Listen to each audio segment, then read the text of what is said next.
analisar. Nós temos o período jesuítico, que inicia com a chegada dos jesuítas, né? É de se saber que a educação no Brasil ela começa religiosa e ela vai durar mais de 2 séculos, né? Então a educação, a base inicial, né? Nosso mito fundador é a vinculação especialmente ao catolicismo. Então há escolas, inclusive aqui na região, que são escolas religiosas, inclusive algumas com incentivos fiscais. Nós temos o período pombalino, né, quando em 1759, quando se dá a expulsão dos jesuítas, nós temos um retrocesso, que é a desestrutura educacional, mas nós temos um avanço que é interessante, que é a ideia de um Estado laico, né? O período pombalino é marcado pela laicização, mas se desestrutura a educação e o sistema educacional dos jesuítas. Depois nós temos o período joanino, né, com a chegada de Dom João VI, a partir de 1808, né, a chegada da família real ao Brasil, quando se dá conta que não há estrutura mínima educacional aqui.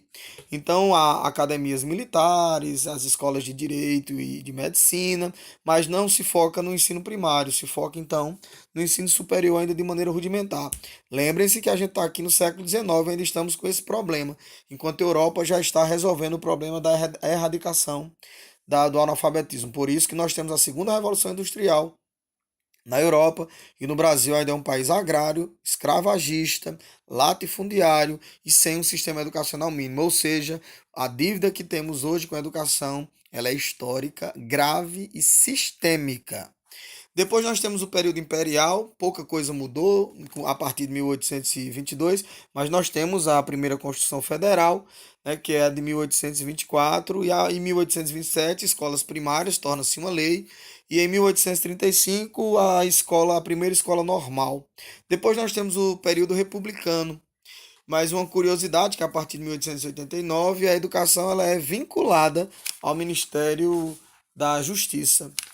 Depois a gente vai ter um segundo período, né, que é o período da Segunda República, que é a partir de 1930, quando nós temos a industrialização tardia do Brasil e a necessidade de se formar mão de obra para receber as máquinas, enfim. E aí nós temos um manifesto em 1932, um chamado Manifesto dos Pioneiros da Educação Nova, e com a Constituição de 34, há a tentativa de universalização da educação e também a expansão da nacionalização de um sistema. Só que não houve a criação de um sistema. Tentou-se, mas não se conseguiu.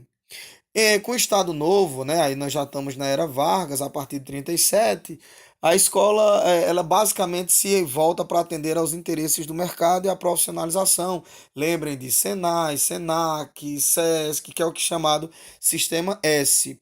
E aí alguns, falando de concepções pedagógicas, vão falar de tecnicismo, não é? Que é instrumentalizar o trabalhador para o mundo do trabalho, sem a dimensão crítica, sem a dimensão humanística, enfim. Aí depois nós temos um período de 1946, chamado também de Nova República, que volta à perspectiva da universalização e cria-se, pelo menos, o que é embrionário da LDB, né, o projeto de lei que é aprovado a partir de 1961. Só que ela não é criada de maneira universal, né, nacional. Ela fica restrita aos estados.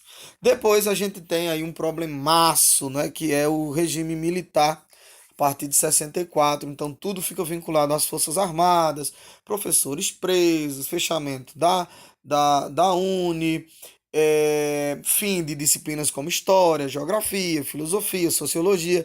Eu não sei se vocês aí estão se dando conta, mas essa discussão atual de doutrinação e tal, de questões ideológicas, ela lembra muito esse movimento paranoico que se viveu no período da ditadura militar, quando se não se preocupa com o caráter vocacional e humanístico e centra-se mais uma vez focando na instrumentalização prática do trabalhador, como se formasse mão de obra, como se a educação só servisse para o mercado. Isso é um equívoco, né? É aí que vem, em 1971, a segunda LDB, que aí a maioria deve se lembrar, os antigos falam primeiro grau, segundo grau, né? E as disciplinas como educação moral cívica, né? Eu mesmo estudei, e OSPB, Organização Social e Política do Brasil. Me lembro demais disso, e olha que eu estudei na década de 80 isso. A partir de 88, aí é o período de redemocratização, né, que nós temos aí com a Constituição Federal, mais uma vez a educação como uma perspectiva universalizante, enfim, mas o que existe de maneira muito grave no Brasil